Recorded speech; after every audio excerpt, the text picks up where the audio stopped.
नमस्कार साथियों, मेरा नाम है आर.के. सिंह। संस्कृति आईएएस के सरकारी योजना एवं कार्यक्रम सीरीज में आप सभी का स्वागत है। इस सीरीज के अंतर्गत आज के एपिसोड में एक मिशन की चर्चा करने वाले हैं जो कहीं न कहीं चर्चा का विषय बना हुआ है। हाल ही में अपने देश के जो वित्त मंत्री हैं निर्मला सीतारमण, उनके द्वारा 2025-26 का जो बजट भाषण पेश किया गया, इसी में ज्ञान भारतम मिशन की भी घोषणा की गई, जिसके तहत 1 करोड़ जो पांडुलिपि है उनको संरक्षित किया जाएगा, उनका दस्तावेजीकरण किया जाएगा। यही नहीं, इस मिशन के तहत भारत का जो प्राचीन ज्ञान है उसे कहीं ना कहीं संरक्षित करने का जो प्रयास है उस पर महत्व दिए जाने के कारण ये जो ज्ञान भारतम मिशन है इसकी शुरुआत की गई है। तो आज के एपिसोड में देखेंगे कि आखिर ज्ञान भारतम जो मिशन है ये क्या है, ये किस उद्देश्य से प्रारंभ किया जा रहा है, इसका महत्व क्या है, इसके अलावा कौन से इसके घटक हैं। इसी क्रम में हम पांडुलिपि की चर्चा करेंगे या राष्ट्रीय जो पांडुलिपि मिशन है वो क्या है, इन सभी मुद्दों पर हम चर्चा करने वाले हैं। चलिए देखते हैं। सबसे पहले हम बात करें कि आखिर ये क्यों चर्चा में है।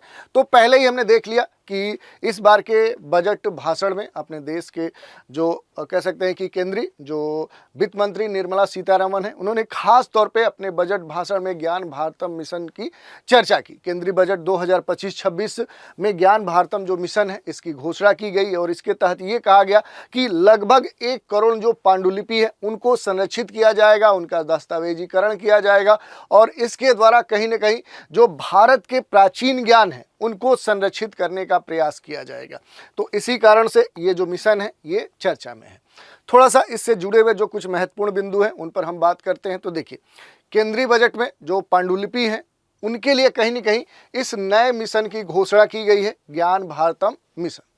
और इस मिशन को समायोजित करने के लिए राष्ट्रीय जो पांडुलिपि मिशन है जो NMM है, इसके लिए बजट जो आवंटन है वो 3.5 करोड़ से बढ़ाकर अब 60 करोड़ कर दिया गया है। तो इस कारण से भी ये चर्चा में है। और केंद्रीय जो बजट 2025-26 है, इस बजट में भारत की जो पांडुलिपि विरासत है उसके कहीं ना कहीं सर्वेक्षण, दस्तावेजीकरण और संरक्षण के लिए एक विशेष मिशन के तौर पे इस मिशन की घोषणा की गई है। ज्ञान भारतम जो मिशन है इस मिशन के रूप में शुरू किया गया है और मिशन का जो लक्ष्य है वो 1 करोड़ से ज़्यादा जो पांडुलिपि हैं उनको कहीं ना कहीं कवर करना। तो इस कारण से ये चर्चा में है। थोड़ा सा अब ज्ञान भारतम जो मिशन है इससे जुड़े हुए कुछ महत्वपूर्ण बिंदुओं की बात करें तो ये मूल रूप से देखें तो ये सेंट्रल गवर्नमेंट के द्वारा प्रायोजित की जाने वाली एक महत्वपूर्ण मिशन है। और ये शैक्षणिक जो संस्थान है, जो म्यूजियम्स हैं अपने देश के, जो लाइब्रेरीज हैं, पुस्तकालय हैं, निजी जो संग्रहकर्ता हैं या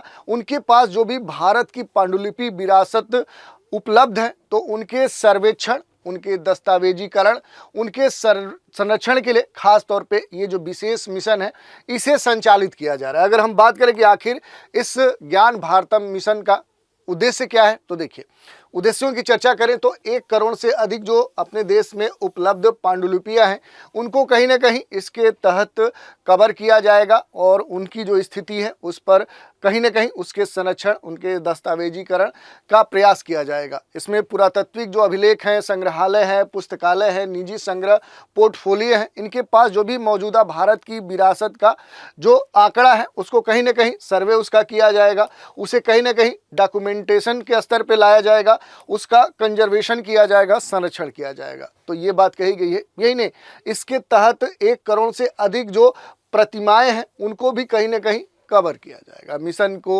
राष्ट्रीय मिशन के तहत कहीं ना कहीं एक देखें तो ये बात सामने आ रही है कि इस बार का ये जो मिशन है इसको राष्ट्रीय जो मिशन है उसके साथ ही समाप्त किया जाएगा।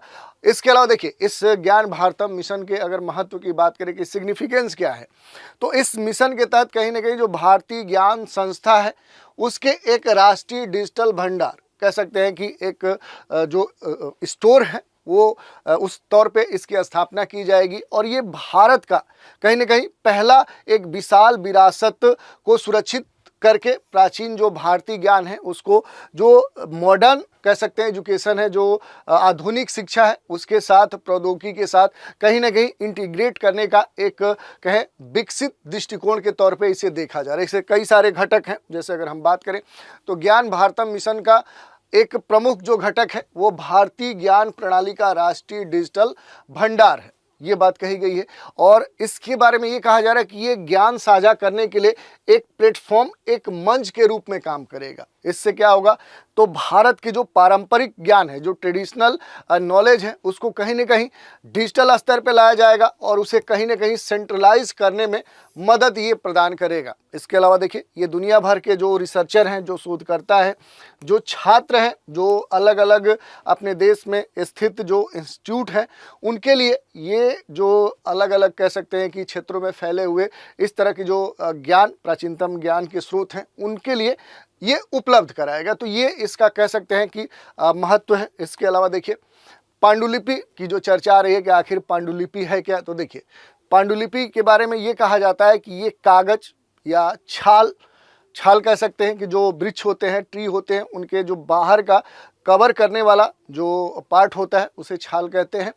कपड़े, धातु, ताड़ के पत्ते या किसी अन्य सामग्री पर अगर हस्तलिखित रचना है, हाथ से लिखी गई कोई कृति है जो कम से कम 75 वर्ष पुरानी हो, यानी उसके लिखे जाने के बाद लगभग 75 वर्ष पूरे हो चुके हैं, तो खास तौर पे ऐसी जो कह सकते हैं कि जो वस्तु है उसे पांडुलिपि का दर्जा दिया जाता है, जिसका महत्वपूर्ण कह सकते हैं कि वैज्ञानिक, ऐतिहासिक या फिर सौंदर्यात्मक मूल्य हो। तो ऐसा नहीं है कि कुछ भी लिखा गया है, तो नहीं, इसमें ये कहा गया कि हाथ से लिखी गई होनी चाहिए। किस पर लिखी गई होनी चाहिए? कागज, छाल, कपड़े, धातु, ताड़ के पत्ते या किसी अन्य सामग्री पर हैंड रिटेन होनी चाहिए, हस्तलिखित होनी चाहिए, और लिखे जाने के बाद 75 वर्ष पूरे हो जाना चाहिए। और जो वो हस्तलिखित चीज़ है उसका किससे संबंध होना चाहिए?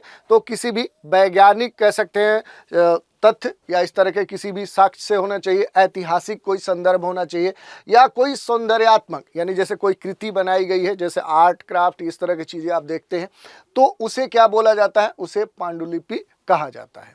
यहाँ पर यह बात कही गई कि जो लिथोग्राफ है और जो मुद्रित संस्करण है, ये पांडुलिपि के अंतर्गत शामिल नहीं किए जाते हैं, यानी जो प्रिंटेड कह सकते हैं कि वर्क है वो इसके तहत, या फिर लिथोग्राफ जो होता है वो इसके अंतर्गत शामिल नहीं किया जाता है। और जो पांडुलिपियां हैं, ये सैकड़ों विभिन्न जो भाषाएं हैं और लिपियां हैं, उनमें पूरे विश्व में देखने को मिलती है। अपने देश में भी देखेंगे तो कई सारी भाषाएं हैं, उनमें ये लिखी गई हैं। हस्तलिखित ये रचनाएं हैं जो कम से कम देखें तो 75 वर्ष पुरानी होती हैं, और अक्सर एक भाषा को कई अलग अलग जो लिपियां हैं उनमें लिखा जाता है। जैसे एग्जाम्पल्स दिए गए हैं, संस्कृत को आप देखिए तो उड़िया लिपि में, या फिर ग्रंथ लिपि में, देवनागरी लिपि में, या कई अन्य जो लिपियां हैं उनमें भी लिखने के उदाहरण देखने को मिलते हैं। जो पांडुलिपियां हैं ये ऐतिहासिक अभिलेख हैं, जैसे चट्टानों पर कहीं न कहीं उत्तीर्ण जो शिलालेख अपने देश में या दुनिया के अलग अलग क्षेत्रों में देखने को मिलते हैं, जैसे फरमान है, राजस्व जो अभिलेख है, उनसे कहीं न कहीं ये भिन्न होती हैं, जो कहीं न कहीं इतिहास में घटनाओं या जो भी प्रक्रियाएं हैं उनके बारे में प्रत्यक्ष जानकारी प्रदान करती हैं। जैसा कि पहले हमने बताया कि इनका संदर्भ होना चाहिए, या तो वैज्ञानिक संदर्भ होना चाहिए, कोई हिस्टोरिकल ऐतिहासिक संदर्भ होना चाहिए, या फिर कोई सौंदर्यात्मक इनका मूल्य होना चाहिए। ऐसा नहीं कि कुछ भी होना चाहिए।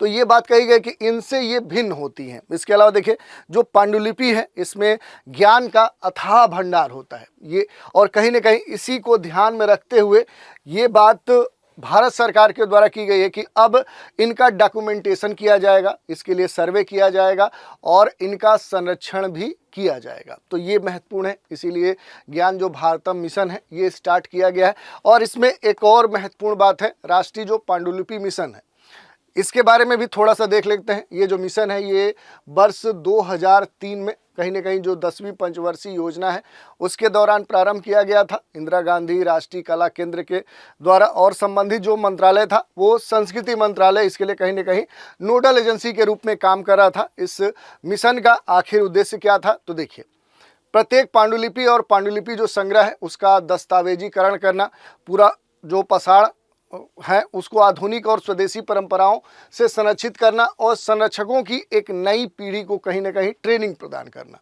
अध्ययन के कई सारे देखें तो विभिन्न सिद्धांत हैं, जैसे भाषा, लिपियां, ग्रंथ या आलोचनात्मक जो संपादन है या फिर उनकी लिस्टिंग, ये सारे विषय इसमें शामिल हैं। दुर्लभतम जो रेरेस्ट है या लुप्त प्राय जो पुरा पसाड़ों को कहीं न कहीं डिजिटल रूप से प्रदर्शित करने के लिए इन्हें बढ़ावा देना इस मिशन का उद्देश्य था। यही नहीं, जो अभी तक अप्रकाशित पांडुलिपि है या फिर वास्तुकला है, उसके आलोचनात्मक जो संस्करण है उसके प्रकाशन के माध्यम से जो पांडुलिपियां हैं उन तक जो पहुंच है वो बढ़ाना या इसको बढ़ावा देना इस मिशन का प्रमुख उद्देश्य है। तो इस तरह से आज के एपिसोड में हमने बात कर लिया कि आखिर ज्ञान भारतम मिशन है क्या, इस बार के बजट 2025-26 में ये क्यों चर्चा में था, और हाल ही में चूँकि ये कहा गया है कि इस मिशन के शुरुआत करने के पीछे मूल जो उद्देश्य है वो भारत के जो प्राचीन ज्ञान है उनको संरक्षित करना है, और इसी ज्ञान को संरक्षित करने के लिए 1 करोड़ जो पांडुलिपियां हैं उनको कहीं ना कहीं संरक्षित, उनको दस्तावेजी करने के लिए एक तरह से पूरे सर्वे किए जा रहे हैं, और इस कारण से इस बार जो ये मिशन है ये खास तौर पे चर्चा में था।